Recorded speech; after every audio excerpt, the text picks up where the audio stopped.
Welcome to Independent Speech's presentation entitled Games Overview. This presentation is designed to give you a glimpse as to how interactive our activities truly are. This interaction helps to engage and motivate our students throughout their speech therapy session. For this first activity, I've chosen a Phineas and Ferb board game. We do try to use popular and familiar characters as these tend to be more motivating for our students. This game is set up to work on prepositions and is run like a traditional board game. The student would click on the dice, count forward that many spaces, and click on the space to make their picture appear. The clinician and the student would then discuss where the dog is. Once they're finished, they click the picture away so they can take their next turn and keep moving toward the finish line. This is an example of an articulation game. Again, set up like a traditional board game. We click on the dice, move forward that many spaces.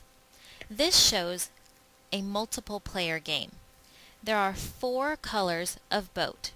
Thus, this game can be used with a group of 1 to 4 students, each student getting to choose their own color of boat. Once their boat is in place, they would click on the word cards and get their word.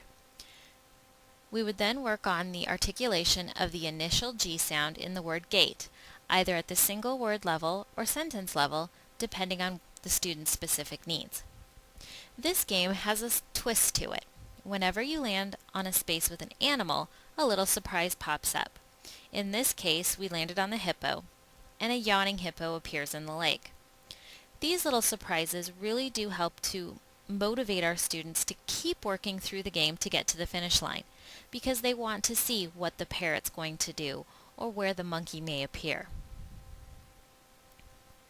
This is an example of a teaching activity. The slides up until this one have been teaching the 4 types of figurative language included in this activity.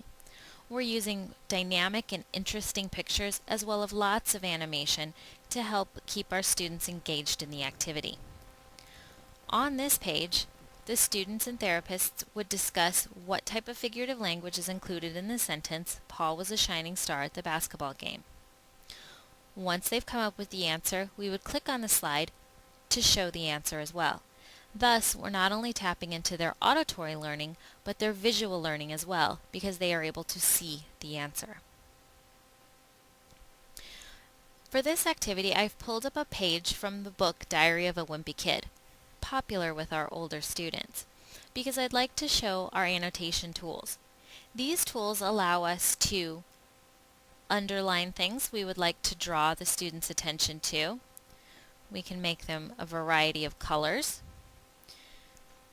It lets us draw, whether we're circling a word or drawing out some shapes, whatever we need to help the students learn. We also have a text tool, so we can type things so that they can see what we're talking about. Again, tapping into both their visual learning as well as their auditory learning. We can also pass this control to our students, who may say, "What does this word mean?" Or, "How do I pronounce this word?" Allowing them to be visual as well, so they are engaged in even the simplest of activities. That is a brief sampling as to the interaction included in our activities. We do have an activity center of more than 1,000 activities, thus there's a great variety to target all speech therapy goals and objectives, as well as all ability levels and most areas of interest. To learn more about our Activity Center and online speech therapy provided through Independent Speech, please feel free to contact us anytime, either by email, by phone, or by visiting our website.